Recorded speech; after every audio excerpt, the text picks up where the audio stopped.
session berikutnya kami mungkin mempersilahkan Pak Didi sebagai seorang pemrakasa UMKM ekonomi pemberdayaan ekonomi kreatif yang mungkin akan menyampaikan tips-tipsnya terkait pemberdayaan ekonomi yang diciptakan oleh Pak Didi. Mohon waktu dipersilakan Pak Didi, mungkin kurang lebih 15 menit waktunya. Dipersilakan Pak Didi, terima kasih. Siap, Mas Jonet. Terima kasih. Assalamualaikum warahmatullahi wabarakatuh, teman-teman. Ohayo gozaimasu, Ohayo moshi-moshi. gozaimasu. Apa ada yang kombang? Wah, di sini ada yang tidur kali ya. Oh ya, suminasai. Iya, Terima Pak. kasih atas kesempatannya, paparan yang sangat menarik dari Mas Ari Satria, bahwa memang dari segi government program ini sudah lama sekali di running ya. Kita mungkin sejak 10 tahun, 15 tahun yang lalu sudah tahu ada PPI, terus kemudian ada teman-teman ada program desain, ada kemasan yang lain-lain. Tapi memang tadi impact terhadap UKM di Indonesia itu masih sangat jauh sekali karena memang tadi keterbatasan akses di digital sama teman-teman. Tapi COVID-19 ini nampaknya membuka satu arah baru bahwa kita percaya bahwa digital itu akan menjadi salah satu kunci utama untuk kebangkitan ekonomi Indonesia ke depan. Dan ini dipercepat fasenya dengan keberadaan kondisi pandemi hari ini. Dan kalau kita lihat Kode Margonda, kami memulai sejak 10 tahun yang lalu. Idenya adalah bagaimana Kode Margonda itu menjadi sebuah hub untuk teman-teman industri kreatif, UKM kreatif, teman-teman digital, pelaku startup untuk bisa running ide-ide besar mereka terhadap upaya pemberdayaan ekonomi di wilayah Depok dan sekitarnya. Awalnya kita cuma main dari kafe ke kafe, tapi lama-kelamaan kita merasa bahwa ini ada satu kebutuhan besar bahwa kita harus mengembangkan sebuah hub dan kita akhirnya membangun sebuah co-working space, sebuah creative hub pada fase awal, dan kita mendapatkan respon yang sangat dahsyat sekali dari teman-teman UKM, dari teman-teman digital, bahwa mereka butuh tempat untuk bisa berkreasi, tadi belajar tentang packaging, belajar tentang desain, belajar tentang fotografi, e-commerce, yang lain-lain, dan tempat kita selalu ramai, dan database di kita, Pak Afdal bisa di slide kedua, itu ada hampir 3.000-an UKM yang datang ke kita untuk belajar bagaimana mereka belajar fotografi yang bagus, bikin copywriting yang bagus, ngeluhin masalah-masalah mereka tentang UKM sehari-hari, bagaimana caranya ekspor, dan ini jadi pertanyaan-pertanyaan setiap hari yang menurut kita, waduh, apa nih yang kita bisa solusiin? Ternyata di tempat kami itu banyak sekali para developer yang tidak mengerti permasalahan-permasalahan di UKM. Tetapi ketika mereka tahu bahwa ada masalah-masalah ini, mereka berniat membantu. Salah satunya adalah keluhan misalkan bahwa masih banyak sekali transfer antar bank, ya kan, yang mengenakan charge sekitar 6.500 sekali transfer, ya kan. Dan buat UKM ini, apalagi di era pandemi ini, akan sangat berat sekali kalau sehari mereka bisa transfer 10 kali transfer ke bank yang berbeda.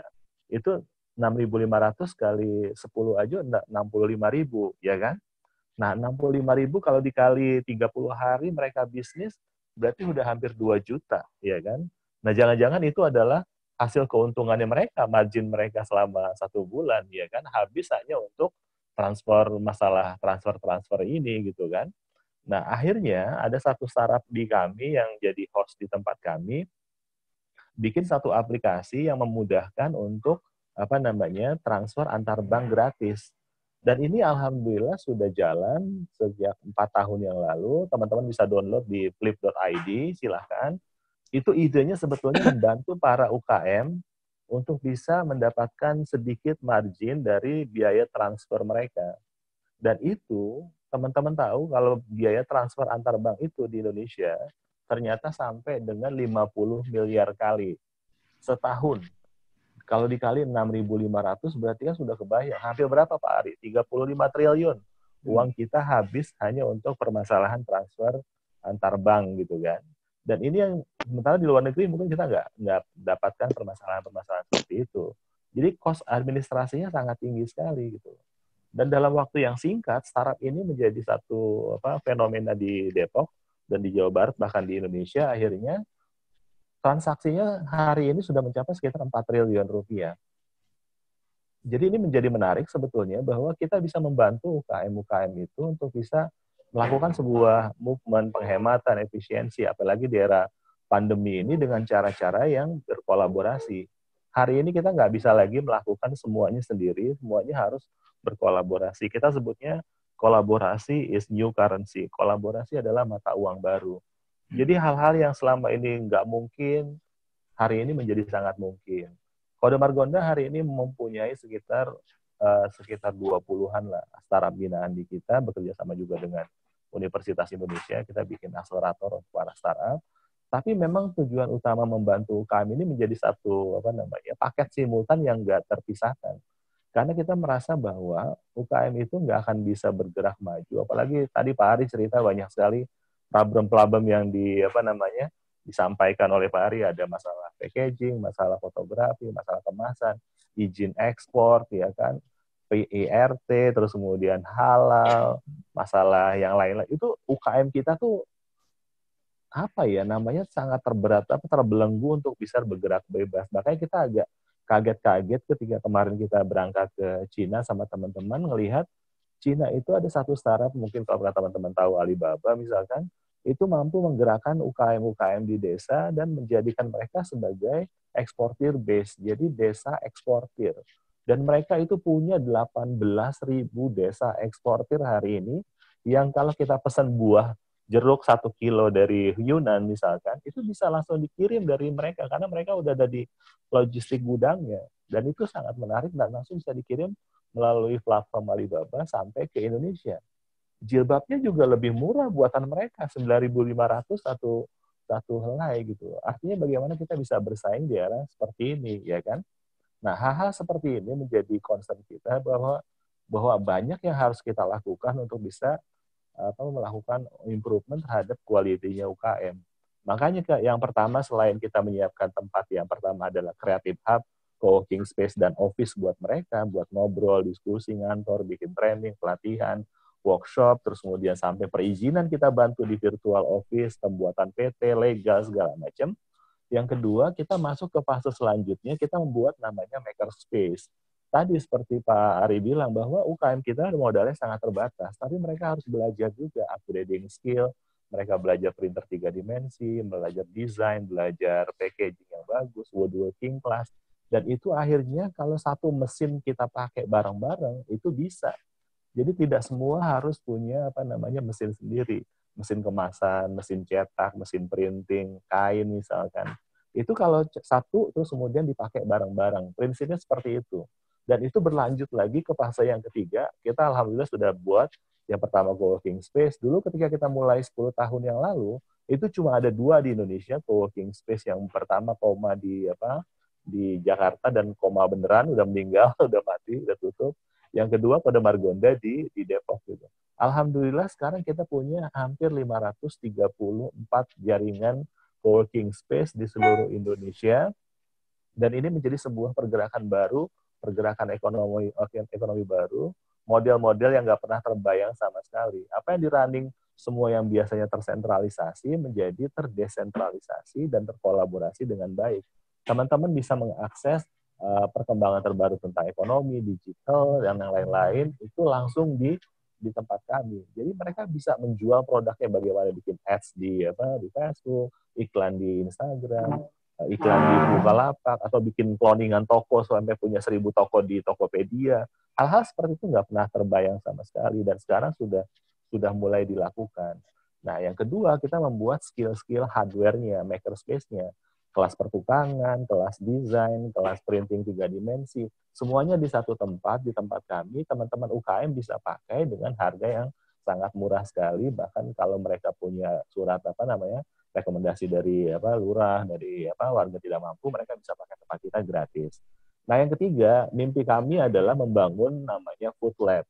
Ini yang problem tadi UKM food and beverage UKM kita, ini nggak pernah bisa naik level seperti Pak Ari bilang. Yang di Jepang itu kan desainnya bagus-bagus, unik-unik, ya kan, terus kemudian bisa dalam skala besar. Nah, mereka kalau di kita kan ada perizinannya susah tadi. Bikin kerupuk aja harus dipisahin dapurnya, ya kan. Sementara misahin dapur itu bukan satu dua, kita butuh masalah higienitas, kita butuh space, kita butuh mesin, kita butuh perizinan. Akhirnya UKM kita terjebak pada permasalahan-permasalahan yang sangat dasar-dasar aja gitu loh. Bagaimana dia ngomong ekspansi, bagaimana dia ngomong apa namanya cabang, bagaimana dia ngomong ekspor gitu kan, pastinya nggak akan pernah lewat dari satu itu. Makanya kita nggak lihat satu produk kita yang besar banget gitu, seperti Taikon Nori dari Thailand, misalkan rumput lautnya sampai sudah sangat besar sekali. Di kita nggak bisa, karena apa? Hambatan itu menjadi sangat besar sekali di masalah birokrasi-birokrasi tadi. Nah, kami di startup, di digital, membuat solusinya dengan membuat satu food and lab, di mana di situ seluruh perizinan, desain, packaging, hanya ada di satu tempat. UKM tinggal nyewa di situ. Dan ini sudah dimulai sama teman-teman di Depok, ya kan, ada di Jogja, kita mulai. Jadi mereka bisa pakai dapur bersama, mereka udah bisa pakai bikin roti bareng-bareng. Hal-hal seperti ini yang harus kita lakukan, terobosan-terobosan ini, apalagi di era pandemi seperti ini, cost itu akan sangat penting sekali, karena berapapun overhead production mereka, itu harus dihitung. Nah, yang keempat yang kita akan lakukan adalah membangun innovation lab. Innovation lab ini adalah satu tempat di mana tadi, misalkan rendangnya, ini bisa bertahan 3 bulan. Bisa nggak sih rendangnya bertahan sampai setahun atau 10 tahun? Nah, innovation lab yang ini sedang kita bangun, bagaimana kita kerjasama, kebetulan ada teman-teman kita di LIPI, yang ahli ada juga di kampus. Kita melakukan riset bareng-bareng untuk membantu UKM-UKM digital dan kreatif, sehingga produk mereka bisa berkembang. Dulunya cilok, terus kemudian yang lain-lainnya mungkin bertahan cuma seminggu 2 minggu. Sekarang di tempat kami di Depok itu ada satu usaha cilok yang bisa bertahan sampai kemasannya frozen itu sampai 3 bulan, dan hari ini mereka sudah kirim, bahkan sudah ekspor ke luar dan ke seluruh Indonesia dengan omset 1 miliar per bulan. Dan ini menjadi menarik sebetulnya karena apa? Karena hal-hal seperti ini mereka nggak ngerti. Ibu itu nggak pernah ngerti bikin buka akun di Tokopedia, nggak pernah ngerti beli Bukalapak, nggak pernah ngerti ekspor. Tapi datang ke tempat kami, apa sih yang kita bisa bantu? Oh, begini loh Bu modelnya. Jadi Kode Margonda menjadi hub buat mereka, para pelaku UKM digital yang lain-lain, terus kemudian juga bisa membantu mereka untuk melakukan hal-hal yang nggak pernah mereka bisa lakukan. Dan kita kolaborasikan dengan startup-startup yang ada. Akhirnya dari situ, banyak teman-teman datang. Waktu kemarin Pak Triawan Munaf datang dari Tekra, bisa nggak Mas jadi Kode bikin aplikasinya untuk membantu TKI kita yang di luar negeri, ya kan, yang duitnya sangat banyak, ya kan, untuk proses transfer. Karena transfer dari luar negeri ke dalam negeri nggak semudah yang dibayangin. Akhirnya kita pakai Flip tanpa biaya gitu kan. Ini menjadi menarik sebetulnya gitu loh. Kalau WeChat bisa operasi di Indonesia dengan sangat mudah, kenapa Flip nggak bisa operasi di luar negeri, ya kan? Dan hal-hal seperti ini harus dikomunikasikan dengan teman-teman di BI, teman-teman di OJK, dan hal-hal seperti ini yang menjadi problem. Tapi kalau bukan startup, nggak bakal pantang mundur lah. Mohon maaf Pak Ari, bisa kalau di kita ya kan lebih baik minta maaf daripada minta izin gitu loh. Dan ini yang terjadi, akhirnya kita menumbuhkan iklim startup kita semakin banyak, walaupun hari ini kena badai juga lumayan banyak, ya kan, ada Traveloka, ada Airi tutup hari ini, Stoko. Tapi di tempat kami, alhamdulillah kita melihat ada pertumbuhan yang dahsyat sekali di startup agritech, startup edutech misalkan, startup health tech ini juga sangat banyak. Dan tadi skill-skill yang tadi UKM yang kita latih 5 tahun lalu menjahit, ya kan, terus kemudian bikin kain segala macam, hari ini berguna. Mereka udah bisa bikin APD, mereka bisa bikin masker, mereka bisa bikin kemasan, mereka bisa bikin tas. Skill-skill dasar yang harus dimiliki oleh seluruh UKM Indonesia, bahkan mungkin seluruh rakyat Indonesia. Dan ini menjadi menarik sebetulnya, menjadi sebuah keunggulan. Kalau kita bisa punya komparasi keunggulan skill dasar seperti tadi, terus kemudian kita tambah dengan digital, saya yakin sebetulnya Vietnam, Malaysia, itu jauh di bawah kita sebetulnya. Karena apa? Karena kita punya kemampuan anak-anak startup kita yang bagus-bagus.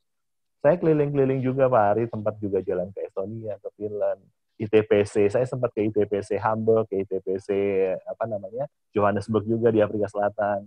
ITPC-nya agak di pojok-pojok itu Pak, di Santon sedikit ya kan. Kalau agak di Malaysia malah di depan banget gitu loh. Indonesia agak di pojok-pojok gitu loh. Jadi agak kurang. Hal-hal yang berkaitan dengan itu menurut saya banyak upaya-upaya yang dilakukan, dan kita belajar misalkan dengan Thailand UKM buat ekspor Pak Ari. Jadi dulu kita udah sampaikan juga beberapa obrolan kita, misalkan kalau Thailand itu UKM-nya diberikan kesempatan hak satu koli, dua koli di Thai Airways untuk ngebantu restoran-restoran Thailand di seluruh dunia. Jadi setiap hari Thai Airways itu bawa 1 sampai 2 koli flight ke seluruh dunia, 80 destinasi dengan Skystar, Skytrax jaringan mereka. Dan ini menjadi menarik gitu loh. Kalau 2 koli itu bawa perhiasan dari kerap Indonesia, bawa kain tenunnya Bu, asli tadi, bawa yang lain-lain, ini akan menjadi menarik. Dan kita harus punya gudang, Pak. Nah, ini yang problem menurut saya adalah kita nggak punya gudang di Eropa. Kalau kita kirim dari sini ke Belanda, kirim kopi misalnya 1-2, yang retail itu pasti akan sangat besar. Tapi kalau kita punya gudang di Belanda, dari Belanda kirim ke Jerman atau ke Belgia, itu sangat murah sekali, dan pergudangan di Belanda murah gitu loh. Nah, cara-cara seperti ini yang harus kita lakukan. Dulu idenya kita udah sampaikan ke beberapa teman-teman, termasuk Pak Triawan, termasuk Pak Rudiantara, tapi mungkin belum terrealisasi juga sampai hari ini. Dan mungkin lewat Pak Ari kita bisa lakukan ide-ide itu menjadi sebuah terobosan-terobosan baru. Ya kan, diplomasi rasa ala Thailand itu harus betul-betul dilakukan, dan UKM kita punya opportunity untuk bisa quantum leap sebetulnya dengan kondisi COVID ini. Di pembukaan saya cerita, waktu fasenya awal perang antara Amerika dengan China, itu ada 33 industri besar yang relokasi, dan Indonesia nggak dapat sama sekali hari ini. Ya kan? Padahal itu miliaran dolar, hampir 20 miliar US dollar gitu loh. Nah, perang fase kedua ini apalagi lebih parah lagi, harusnya kita punya kesempatan untuk bisa mengambil peluang-peluang itu, karena yang relokasi akan sangat banyak lagi nih, dan jangan sampai kita ketinggalan lagi, kehabisan lagi oleh Vietnam gitu loh. Nah, kita mau coba sama teman-teman skill-skillnya di-upgrade, tapi nggak bisa dengan pola-pola yang lama lagi, Pak Ari. Kalau menurut saya sama teman-teman di lapangan, kita harus melakukan sebuah revolusi baru untuk membawa bisnis UKM kita menjadi sebuah hal, jadi key players di Indonesia, bahkan di dunia. Karena produk kita bagus-bagus, produknya unik-unik, keren-keren, ya kan. Tapi sayang tadi kita nggak punya satu mungkin marketing plan yang lebih heboh lagi mungkin, Pak Ari. Karena Pak Jokowi juga udah tahu persis lah bagaimana ITPC perjalanan di lapangan, kemudian cost-nya juga nggak bisa bergerak dengan bebas gitu kan. Itu yang harus dilakukan. Harus ada terobosan-terobosan baru, dan menurut saya ada cerita satu menarik yang dilakukan. Kalau teman-teman tahu, di Paris itu ada festival Jepang namanya setiap tahun. Itu dulu dimulai oleh 2 orang UKM di sana, anak-anak muda, bikin pameran all about Japan, ya kan. Terus kemudian yang datang 1.000, tahun keduanya 5.000. Sekarang tahun keempatnya didatangi lebih dari 1 juta orang, dan menjadi pameran Jepang terbesar di dunia, dan kemudian itu menjadi satu standar baru di Eropa. Dan ini menjadi menarik karena mereka adalah UKM yang datang. Dan kalau kita bisa bikin itu, Indonesian Festival besar sebesar itu mendatangin 1 juta pengunjung di Eropa, ya kan, cukup digabung satu aja, dan ini menjadi menarik sebetulnya ide-ide yang seperti itu. Mungkin itu yang saya bisa sampaikan sementara, Pak Jonet. Kita bisa diskusi lebih lanjut lagi. Terima kasih. Terima kasih Pak Didi, penjelasannya luar biasa sekali ya. Kita banyak mendapat ilmu, dan saya sendiri tidak pernah menyangka ternyata Pak Didi sudah banyak berbuat terhadap perkembangan UMKM yang khususnya berbasis digital ini. Tadi sudah banyak yang diceritakan bahwa memang perlu ada semacam terobosan-terobosan untuk membuktikan bahwa ternyata UMKM Indonesia juga bisa melakukan sesuatu, terutama di dalam rangka menghadapi pandemik ini. Oh ya, kami mengucapkan terima kasih Pak Didi. Nanti mungkin akan ada session tanya jawab. Ya, terima kasih banyak. Kita akan melanjutkan kepada pemeras saran yang ketiga, Ibu Asri Pamungkas.